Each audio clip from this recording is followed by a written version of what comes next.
अस्सलामु अलैकुम। आज हम हज़रत अली अजमेरी दाता कंजोश रहमतुल्लाह अलैह के हवाले से बैत के हवाले में हम चलेंगे, रूहानियत के हवाले से, मनाज़िल के हवाले से बात करेंगे। और निज़ामुद्दीन औलिया रहमतुल्लाह अलैह फरमाते हैं जिसका कोई पीर नहीं है वो कश्फुल महजूब पढ़ ले, उसे पीर नहीं मिलेगा। तसव्वुफ़ के हवाले से कश्फुल महजूब एक ऐसी किताब है जो सलूकी राहें, जो मुसाफिर हैं सलूकी राहें तय करने वाले, उनके लिए एक बड़ा अनमोल तोहफ़ा है जो नफ्स कशी की तरफ उभारती है और इंसान को मजाहदों और रियाज़तों की तरफ उभारते हुए अल्लाह की कुर्बत का ज़रिया और ऐसे पर्दे उठाती है, हजाबात ख़त्म करती है ताकि मर्द हो मुनाज़िल तक। हम किताब से परे अली अजमेरी की बारगाह में नजराना अक़ीदत पेश करेंगे और दाता साहब से बैठ के बयान करेंगे कि मेरी काफ़ी सालों पहले एक दरवेश से ही मुलाकात हुई अली अजमेरी रहमतुल्लाह अलैह की बारगाह में, और मैं उस वक़्त इन तमाम रूहानियत, दरवेशी और ये इसकी सलूकी राहें, इसके हवाले से इतना ज़्यादा आशना नहीं था, मगर मैंने ऐसे ही उनसे सवाल कर दिया दरवेशी के हवाले से। वो कहते हैं बेटा ये बहुत मुश्किल राहें है, इसकी तरफ नहीं जानी चाहिए। मैंने कहा अच्छी चीज़ है तो मुश्किल राह को भी बर्दाश्त कर लेना चाहिए। इसी तरह मेरी उनसे तू तकरार जारी थी, शाहदा के सूरत बयान करते हैं और मैं अपनी लाइफ तो ऐसे में दरबार फ़क्र से, बारगाह अजमेर से एक नगाह तजल्ली पड़ती है और मेरे में एक अजीब सी कैफियत आ रही होती है और मैं रोना शुरू कर देता हूँ और ये काफ़ी रोना शुरू कर देता हूँ। अब वो जिन बुज़ुर्ग से मैं बातें कर रहा हूँ वो सिलसिला हो चुका हुआ है और मैं अपनी कैफियत में जाता हूँ। ये पहली निगाह अजमेर थी कि मैं दाता अली अजमेरी रहमतुल्लाह अलैह के और अल्लामा मोहम्मद इकबाल भी फरमाते हैं कि हालांकि मैं उस बंदे से बैत नहीं होना चाह रहा था, मैं तो वैसे पूछ रहा था। अल्लामा इकबाल रहमतुल्लाह अलैह मौलाना रूम को अपना पीर मानते हैं, जबकि मौलाना रूम रहमतुल्लाह अलैह उस वक़्त मौजूद नहीं थे। और ये भी आता है कि दाता साहिब और ख्वाजा मोइनुद्दीन चिश्ती अजमेरी रहमतुल्लाह अलैह के मतलब कि उन्होंने अजीम शख्सियात ने अल्लामा इकबाल से मुलाकात की, क्योंकि अल्लामा इकबाल तकमील पाकिस्तान तमीर पाकिस्तान गा रहे थे, तो लिहाजा अजीम शख्सियात का भी पाकिस्तान की तमीर में बहुत ज़्यादा किरदार है। ऐसी अजीम शख्सियात जो तसव्वुफ़ के बारे से, और अल्लामा इकबाल भी एक मर्द दरवेश थे और उस वक्त के औलिया अल्लामा इकबाल का एहतराम फरमाते थे। और अगरचे अल्लामा इकबाल की शायरी जो बद किरदार हैं, बुरे हैं, उनके लिए हज़म होने वाली नहीं। लिहाजा मेरी वो कैफियत बदली और मैं काफ़ी देर रोता रहा और फिर उन्होंने कुछ मेरे बुज़ुर्गों, फिर उनसे बातचीत होने के बाद जो भी था मामला मुनक़ता हो गया और ये वो, और फिर मैं वापस आ गया। जाता था अली अजमेरी की बारगाह में, और अली अजमेरी की बारगाह के हवाल बयान करूँ तो अभी मेरी पहली मुलाकात जो अली अजमेरी मैं बहुत छोटा था और मेरी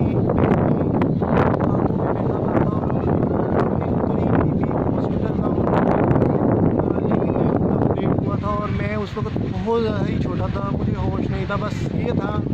कि मैंने वज़ू किया और ये बारगाह अजमेर में तो एक कब्र मुबारक देखी है जहाँ पे लोग दुआएं कर रहे हैं और मैंने दुआ करी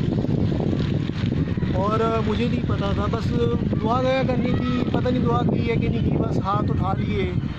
साफ दिली के साथ और वापस कदम लुटा लिए, घर की राह ली। मगर जब काफ़ी सालों बाद मैं दाता साहिब की दूसरी दफ़ा बारगाह में पेश हुआ तो फिर मुझे वो माजी के किस्से याद आना शुरू हो गए कि माजी की आबीतियाँ, कि मैं इसी दरबार पे गालिबन आया था जहाँ पे बचपन में जो मैंने देखा। अब ये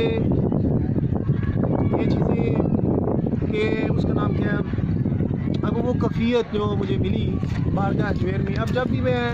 दाता साहब रहमतुल्लाह अलैह की बारगाह में बाअदब तौर पे पेश होता हूँ तो वही कैफियत मुझे तारी होती है। और वो कैफियत ऐसी तारी होती है कि मुसलसल काफ़ी देर तक मैं रोता रहता हूँ और गिड़गड़ा के दुआ करता हूँ और ऐसे लगता है कि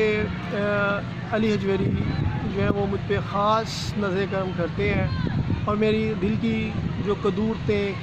जो उसमें गलास्तें और जो भी उसमें जितनी भी हैं चीज़ें जो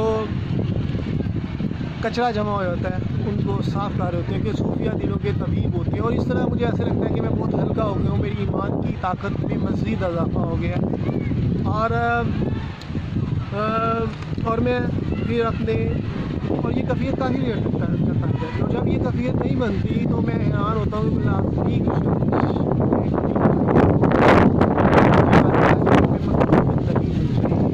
तो लिहाजा कैफियत मिलती हैं और यूँ खुशी होती है कि ये और वो भी यही नहीं है। अली हजवेरी रहमतुल्लाह अलैह के हवाले से मैंने ख्वाब में अली हजवेरी रहमतुल्लाह को देखा तो उन्होंने मुझे गले लगाया था कि क्या ये जो बात की इस वाले से कि ये कैफियत तारीफ होने से पहले ही ख्वाब है या इसके बाद की, मेरे ख्याल में ये बाद की ख्वाब है, ये मुझे सही मायनों में याद नहीं है। और गले लगा लेते हैं और मैंने उनका चेहरा वाज़ह तौर पे नहीं देख सकता, बस ख्वाब में यही इशारा होता है कि ये अली हजवेरी रहमतुल्लाह अलैह। अगरचे मैं मुसलसल बारगाह हजवेर पे हाजिर नहीं रहता मगर ये है कि दिल बेचैन रहता है उधर जाने के लिए और कुछ पता नहीं क्या बंदिशें हैं जो मैं उधर मुसलसल नहीं जा सकता। मगर फिर भी मैं समझता हूँ कि मैं लाहौर से बाहर जाऊँगा तो अपने आप को अजनबी तस्वर करूँगा, क्योंकि मुझे ऐसे लगता है कि बारगाह हजवेर की मखसूस निगाह और फ्यूज़ व बरक़ात पड़ रही होती है। और उसके बाद ही जब ये ख्वाब देखी पहली बार, उसके बाद ही दूसरी ख्वाब देखी जब एक मर्द दरवेश सब्ज़ कपड़ों में मलबूस ऐसी मदहोशी के आलम में और ऐसी हर दुनिया के मासवाए से कट के जा रहे हैं और मैं हैरान होता हूँ कि पीरो मुर्शिद जा रहे हैं और मेरी तरफ निगाह मुझे जब बेदारी होती है तो मैं कहता हूँ शायद ये नाराज़गी तो नहीं हो गई है, क्या वजह है कि इस तरह जा रहे हैं डॉक्टर साहब और मुझे मेरी तरफ निगाह है नहीं, मैं हैरान होता हूँ।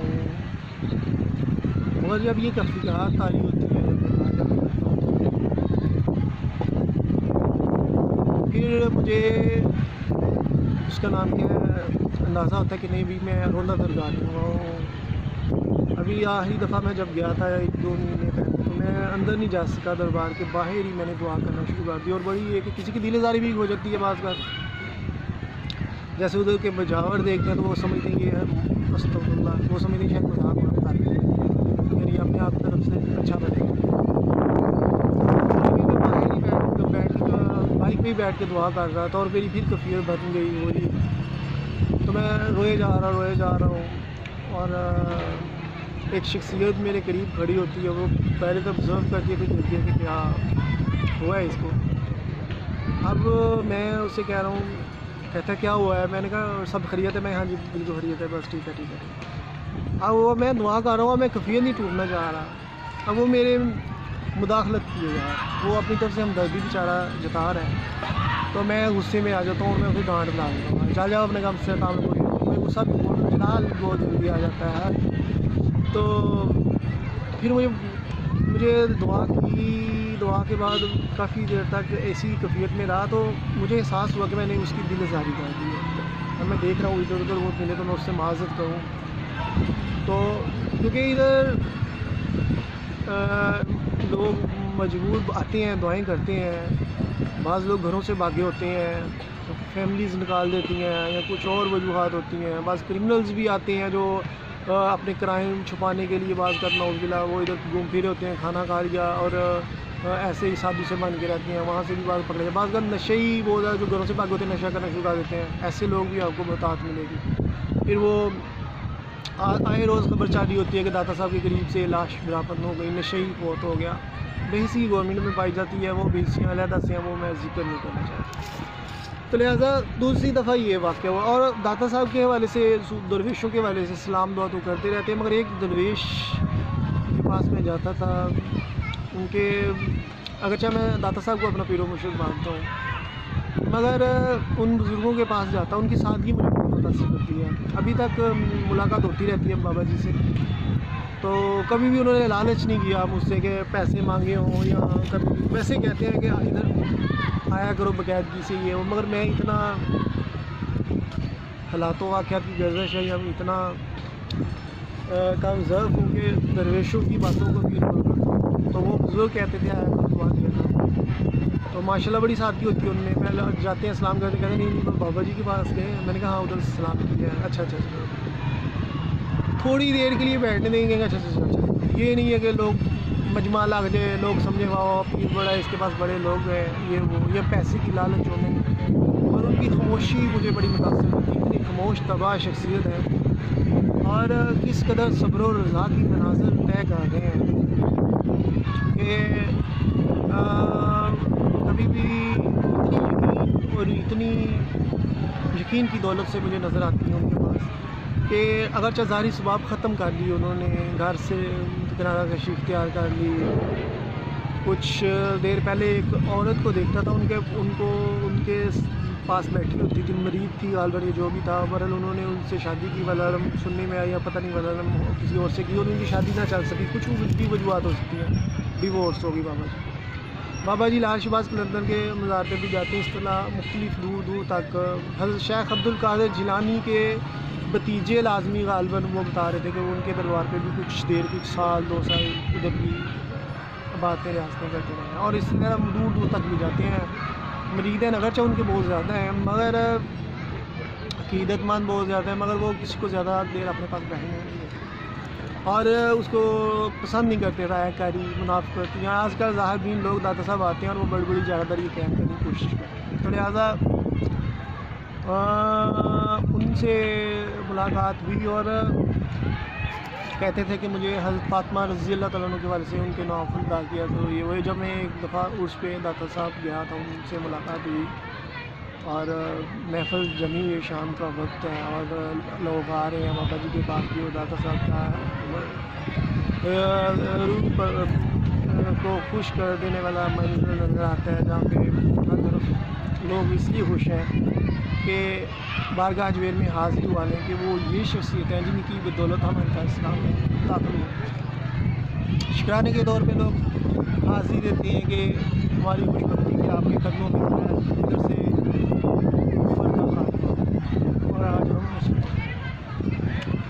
ये अलग से बात है कि जितनियाँ जो भी है लोगों की अपनी कीमतें और किस तरह वो फिर अपनी बेमानी ख्वाहिशात को पूरा करने के लिए अजीब सी उधर हरकतें कर रहे होते हैं, और फिर उसका नाम क्या है, बाज़ लोग तनकीद भी करते हैं, तनकीद के वाले से भी। और मैंने जैसे अर्ज़ किया और बहुत सारी चीज़ें, जब मैं सियालकोट में होता था तो दाता साहब आता था, तो मैं अहवाल बयान कर रहा हूँ कि बुज़ुर्गों के पास भी बड़े बड़े लोग ऐसे आते हैं जो गलत अज़ाइम लेके आते हैं और वो समझते हैं कि हम जो है वो अपने इधर मासूम लोगों की ज़िंदगियों को तबाह कर सकते हैं, और अगवा भी होते हैं इधर।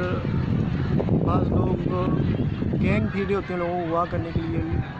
ये भी नज़र आता है। लूटने के लिए नशावर चीज़ खिला देते हैं ताकि मुतलका शख्सियत कहीं पे गिरे और उसकी चीज़ें टटोल लें, और इस तरह जनते की सोच में कोई किसी की जमा हो जाए और वो किसी को बात की ना पता चलने दे और हमदर्द मान के कहीं जी हमारा रिलेटिव है बेहोश हो गया, तो क्या पकड़ा जाए। जब मुझे भी वाक़ई याद आता है, जब मैं सियालकोट से इधर आता था, जब मैं सियालकोट में था तो इधर आता था और इधर मैं रात गुजारता था दाता साहब के कदमों में और मैं वापस जाता था अपने गांव। तो एक दफ़ा किसी ने इतना बिल्कुल छोटा सा मुझे ना रसगुल्ला खिला दिया, और मैं अभी बारगाह अजमेर में बैठा हूँ तो मुझे हैरत भी था हो रही है कि मैं इतनी मेरे में एनर्जी थी कि मैं रात जाके गुजार सकता हूँ, मुझे नींद का गलबा क्यों आ रहा है, और मैं मुसलसल रात को इस तरह नज़र आया कि मुझे उल्टियाँ आनी शुरू हो गई हैं, और इसलिए कि केयरफुल हो के इंसान को हर जगह पे रहना चाहिए, किसी पे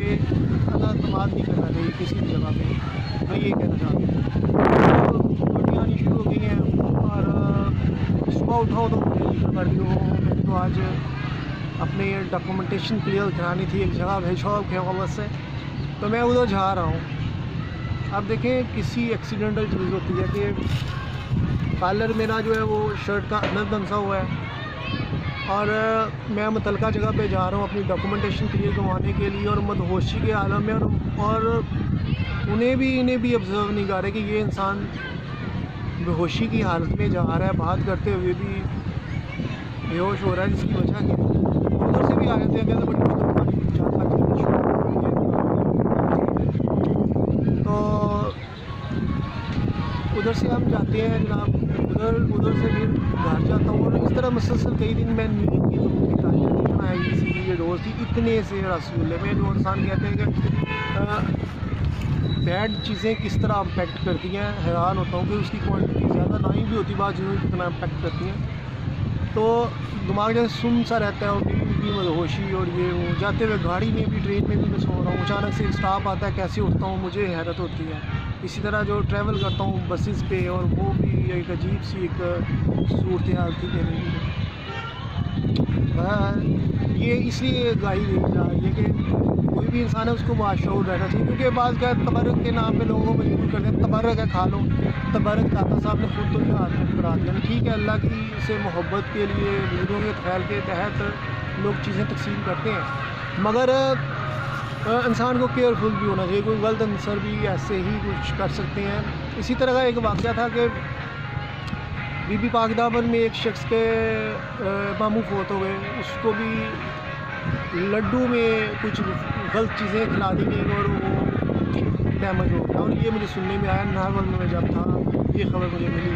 तो लिहाजा इस तरह की चीज़ें फिर इसलिए मैं खाने पीने के वाले से मैं बड़ा केयरफुल होता हूँ। जहाँ पे लोग समझते हैं कि ये पता नहीं क्या वजह है कि खाने पीने के दौरान ये बड़ा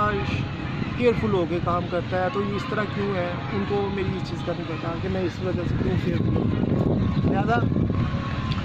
अब ये कफ़ियात मेरी मुसलसल जा रही हैं, और मैं सरकार सल्लल्लाहु अलैहि वसल्लम से वाबस्तगी मोहब्बत जब दिल साफ़ होता है तो हो ही जाती है, और इंसान सरकार के लिए कभी भी ज़ाहरी फ़ायदों के लिए अपनी ज़मीन का सौदा नहीं करता, और कभी झूठे बात करता, कभी पूरे शख्सियात से वाबस्तगी पैदा करना या उनसे वफादार सोच के इंसान नहीं सोच सकता।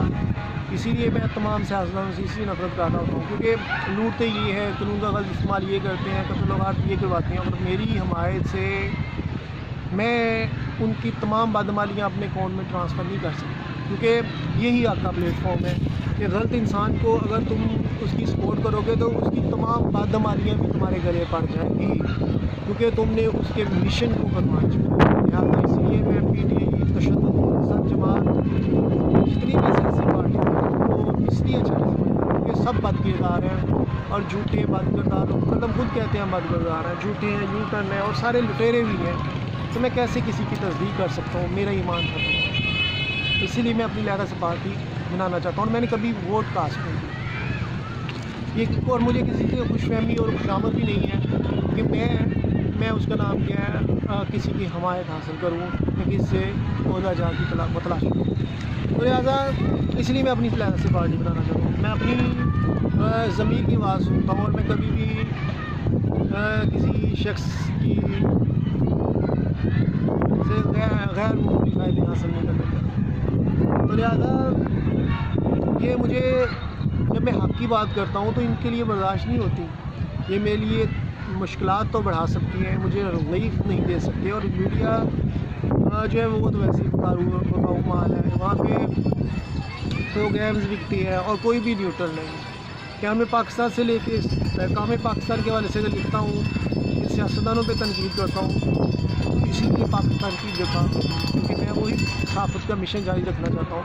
जो क्या मैं पाकिस्तान के लिए। आज सब साफ़ी जितने भी कहते हैं अपनी तरफ से वो बड़े अच्छे हैं, हकीकत में वो सब मैच फिक्सर हैं, और न्यूट्रल कोई नहीं है जो हकीकी मायनों में अल्लाह का तर्जमान मान के, अल्लाह का नाइब मान के मुस्बत तरीके से हक़ाइक़ बयान करता। तो लिहाजा मैं हमेशा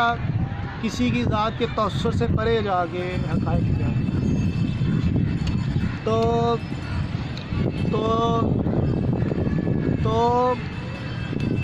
तो इसलिए मैं अब बारगाह हजवेर से मकबूलियत मिलने से मैं कैसे 2 नंबर शख्सियात का एजेंडा सेट कर सकता हूँ उनका तरह, ताकि मैं तो गैर बद किरदार उलमा दीन के हवाले से भी देखा जाए तो कभी भी उनसे मुतासर नज़र नहीं आता। और इकबाल ने जैसे तनकीद की है और किरदार की बात की, इसलिए अक्सर मैं किरदार की बात करता नज़र आता हूँ, ताकि मुआशरे में किरदार परवान चढ़े। जितने भी शिकावा नहीं है, अब जितने भी ये दावा करने वाले हैं कि कोई किसी भी तमाम मसालक के लोग, फ़िरका वरीयत के लोग, इसलिए मैं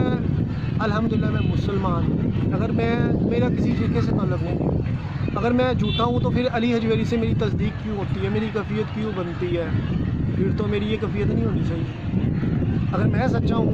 तो इट मीन्स सारे बातिल हैं, सारे झूठे हैं, ये भी तस्वर में आना चाहिए। और अशाक इश्क जो है वो दावा नहीं होता। जितने भी दावेदार लोग हैं अल्लाह और नबी के, अहले बैत के और साहबे रसूल के अशाक जो होते हैं वो इतने कमज़ोर नहीं है। अगर ज़ाहिरी तौर पे अगर वो कमज़ोर नज़र भी आएंगे तो वो इतने मजबूर नहीं होते कि बद किरदारों की तस्दीक करें वो। और अल्लाह ताला ने उन्हें बातों में बहुत ज़्यादा रूहानी क़ुव्वतें दी होती हैं, जैसे दाता साहब को, ख्वाजा साहब को, हज़रत लाल शिहबाज पर, हज़रत गौसे आज़म और बहुत सारे सूफी आज़ाम, दुल्हा शाह ग़ाज़ी, सुल्तान बाहू, जितने भी सूफी आज़ाम हुए उन्हें इतनी बातनी ताकतें दी हैं कि बादशाह वक्त उनके तलवे चाहते थे और उनसे तस्दीकें मांगते थे। उन बाबा फरीदुद्दीन मसूद गंज को देख लें, उनसे मुलाकात, निज़ामुद्दीन औलिया रहमतुल्लाह देख लें, उनसे मुलाकात का शर्फ़ हासिल करना चाहते थे और लोगों को दिखाना चाहते थे कि इस बंदे पे अल्लाह की रहमतें हैं तो हम इनसे मिल लिया, लिहाजा हमारी बद किरदार जो है ना वो बारगाह खुदा में नौज़ुबिल्लाह माफ़ी मिल जाएगी और हम सीधे हमें कुछ नहीं होगा। मगर ये गलत तसव्वुरात होते थे, इसलिए सूफिया उनसे नहीं मिलती। तो लिहाजा अगर मैं किसी की तस्दीक करूँगा, कातिल की, झूठे की, बद किरदार की, लुटेरे की, तो ये उसी गुनाहों को अपने गर्दन और तोप पे लगाने के, इसलिए मैंने आज तक पॉडकास्ट नहीं किया, आज तक मैंने पॉडकास्ट नहीं किया किसी के लिए, क्योंकि पहले किसी का मैं इसलिए कहता हूँ एहतसाब हो, ताकि कोई बाकिरदार शख्सियत सामने आए तो फिर ही बंदा देखता है कि कोई किस काबिल है। और यहाँ पे तो खुशामदी दरबारी और हराम की कमाई बाहर से बैरूनी फंडिंग हराम की, यहूदियों की और दूसरे तीसरों की तो बड़ी दीस। तो लिहाजा जब एक कुत्ते के बच्चे को शेर का बच्चा बना के पेश किया जाए, एक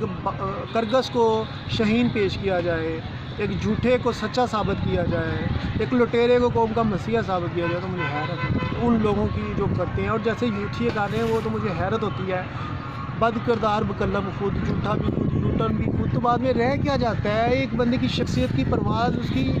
शख्सियत से होती है, उसकी अपनी ही परफॉर्मेंस से होती है। मगर अगर किसी के पास ये चीज़ें हैं ही, किरदार ही नहीं है, तो फिर वो उस पर रह क्या जाते हैं यार? रह क्या जाता है? सिर्फ ख्याली जमहूरी बनाओ। और जमहूरियत भी वही होती है, और जमहूरियत भी वही होती है कि जमहूरियत देखें क्या है कि 70 लोग अगर झूठ पे मबनी है और 30% सच्चे हैं, तो क्या 70% लोग कहते कवा सफ़ेद है, तो क्या क्योंकि डेमोक्रेसी है तो क्या बात सच मानी जाएगी? नहीं, हमें देखना चाहिए इस्लाम कहता है कि कौन सच्चा है। अगर पूरी की पूरी कौमी अति हो चुकी हुई है, उसे विजन नहीं दिखाया जा रहा, क्योंकि यहाँ पे इकबाल नहीं है, तो फिर आसिफ जो है तो कुर्ता है ही है, मगर क्या किया जा सकता है? सुनने वाले हकीकत में कुछ सच नहीं है। तो ये अपनी कमाइयाँ खुद अपने तरफ ला रहे हैं, और इसीलिए इस्लाम में खिलाफत का निज़ाम है। जो मुत्तकी तकवा वाले हैं, अल्लाह कहता है मैं उसे हुकूमत देता हूँ। इसीलिए अल्लाह ताला कहता है कि जो तकवा वाले लोग हैं वो तकवा वालों को सपोर्ट करते हुए एक खिलाफत का निज़ाम कायम करें, ताकि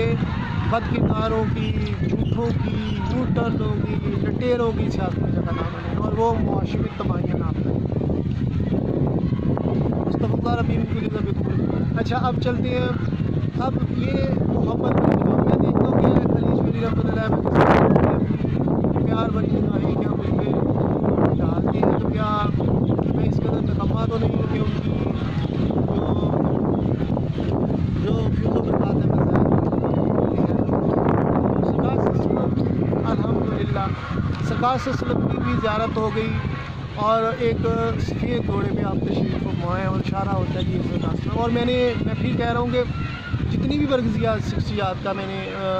दीदार किया, चेहरा बिल्कुल वाज़ा नहीं होता, बल्कि इशारा होता कि ये शख्सियत है। मीर अली शाह साहब ने अगर सरकार सल्लल्लाहु का दीदार किया तो उन्होंने तो बड़ा वाज़े तौर पे दीदार किया, और एक एक सरकार की ज़ाहिर जुमात और जुमात की जो है वो बातें बयान करते हैं। तो ये उनका ही मुकाम है कि वो इस कदर और वाज़ा तौर पे उसका नाम क्या है दीदार हुआ। और सैयद जलालुद्दीन सयूती रहमतुल्लाह ये सुनने में आता है कि 70 मरतबा हालत बेदारी में सरकार सल्लल्लाहु अलैहि वसल्लम का दीदार किया है। और यही है, इश्क दावा नहीं है, जो सच्चा है, पाक है, उसको सरकार अपनी बारगाह में शर्फ़ मकबूलियत देते हैं, मगर उसके लिए मुनाफ़िक़त से, घुटन से, झूठ से और ज़ाहिर से परे जाके अपने आप को अपनी इस्लाह करवाते हुए सरकार की बारगाह में रोज़ सुबह शाम दुरूद शरीफ पढ़ते हुए, अपनी पाकीज़गी के जाम पीते हुए, तमाम बद अखलाकियों से परे जाते हुए सरकार का की बारगाह में झुकने से ये चीज़ें मिलती हैं। आज मैं ज़ाहिर बीन मौलवियों के पास, ज़ाहिर बीन सूफ़ियों के पास नहीं जाता, मगर मुझे ज़रूरत ही नहीं पेश आती कि एक ही बारगाह अजमेर में जो मोहब्बत और चाहतें जो मुझे मिल जाती हैं, मुझे इकबाल की तरफ से जो शऊर मिला उनकी शायरी से, वो मुझे, और बारगाह अजमेर की नज़र जो है वो मेरे कल्ब व नज़र के जो हजाबात ख़त्म करती है, तो मुझमें बेनियाज़ी का करती है। हर चीज़ से मावरा होके अपने नज़रिए और अपनी सोच और अल्लाह के ताक़ातों से रह जाए। हज़रत अली करमल्लाहु वजहहु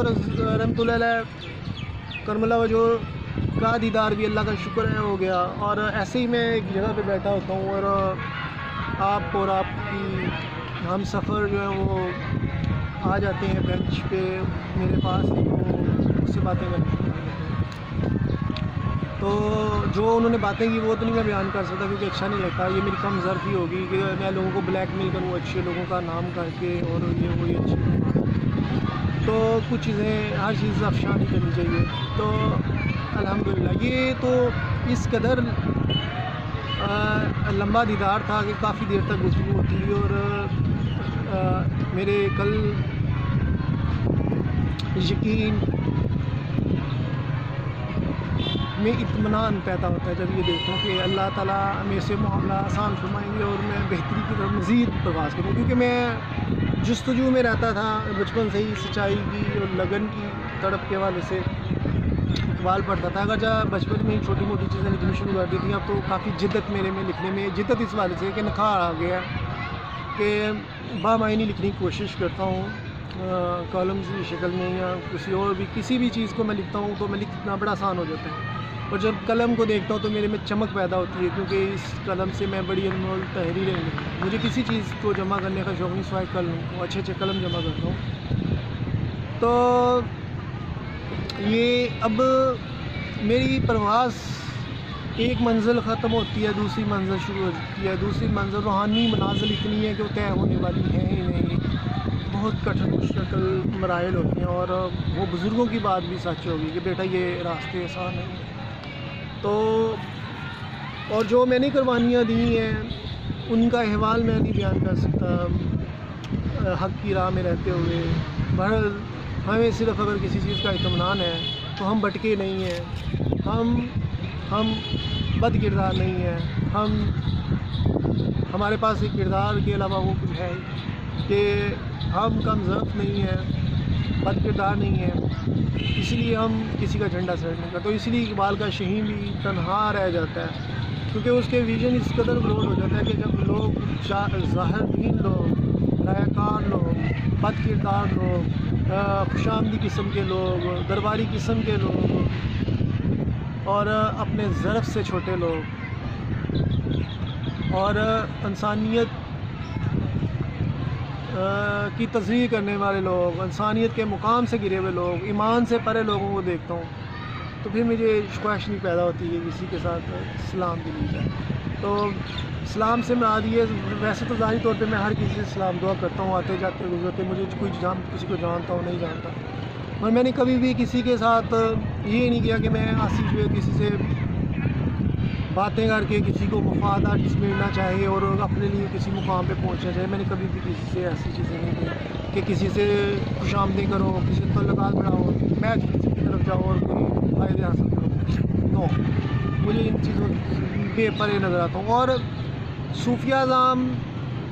कभी भी खुशामदी दरबारियों को पसंद नहीं करते हैं।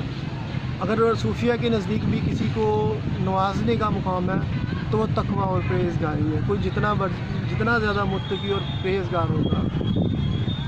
सूफिया ज़ाम ये जो ज़ाहिर बीन लोग जिस तरह दरबारी बनने की कोशिश करते हैं सूफिया की बारगाह में, वो उनकी नज़र में बेहैसियत चीज़ें रहती हैं, क्योंकि ये इजाफ़े हमने खुद से किए हुए हैं। और सरकार की बारगाह से लेके तसव्वुफ़ के शहज़ादों तक सब लोग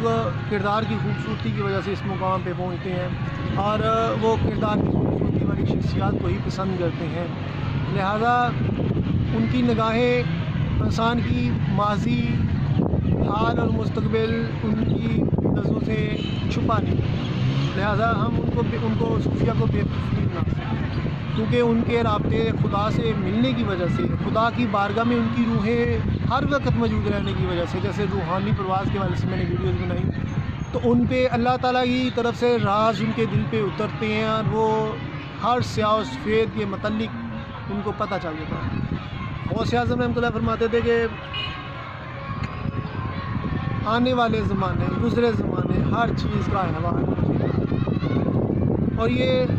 इल्मे गैब के मतलब बाज़ लोग कहते हैं हम इल्मे गैब को नहीं मानते, बाज़ लोग कहते हैं कि इल्मे गैब है, बाज़ लोग कुछ कहते हैं इनमें लड़ाइयाँ जारी हैं। हर किसी को अल्लाह ताला की ज़ात पाक इल्मे गैब जो देता है, जो अपने नाइब को देता है बिलखसूस, वो उनको हर एक को वक्त की ज़रूरत के मुताबिक देता है। तो बाज़ लोगों में जब बाज़ चीज़ों में या तो सूफिया खुद जान बन जाती है और राज अफसानी करते हैं, यहाँ भी वो उनको राज नहीं मिलते तो लोग कहते हैं कि इनको तो पता ही कोई नहीं है, ये बाबा जी बैठे बढ़ते हैं, ये तो अपनी बारगाह से दौड़े, इनको तो हमारी करतूतों का नहीं पता। पर बाज़ चीज़ों में मैंने जैसे जिक्र किया कि अल्लाह ताला हर चीज़ पे राज बाज़ नहीं भी अफशा करता कुछ चीज़ें, और बाज़ चीज़ें वक्त के साथ साथ ज़ाहिर हो रही होती हैं। जैसे हज़रत इमाम अबू हनीफा रहमतुल्लाह अलैह फरमाते हैं कि जब लोग वज़ू करते थे तो उनके गुनाह मुझे नज़र आते थे और मुझे पता चलता था इसने क्या गुनाह किया, तो मैं अल्लाह से दुआ करता था कि अल्लाह पाक ये मुझसे कशिफ ले ले ताकि मैं लोगों के अयूब ना देखूँ, मुझे ये चीज़ें अच्छी नहीं लगती। क्योंकि किसी चीज़ को बर्दाश्त करना और किसी को लोगों की अब सब के चेहरे अगर आपको पता चल जाए उनके बातन में क्या है, तो उन चीज़ों को बर्दाश्त करना के लिए भी एक बड़ा सब्र व तहम्मुल का चाहिए होता है। तो इसीलिए आज तो अल्लाह माफ़ करे, आज तो आपको किसी को टटोलने की भी ज़रूरत नहीं है। जो हरकतें हैं, जो इनकी बदकिरदार ज़बानें उभर रही होती हैं, जो हरकतें उभर रही होती हैं, तो आज तो किसी को मैं कहता हूँ टटोलने की भी ज़रूरत नहीं होती कि आप किसी के मतलब वो दौर और था जब लोग थोड़े से महज़्ज़ब भी थे, और आज तो किसी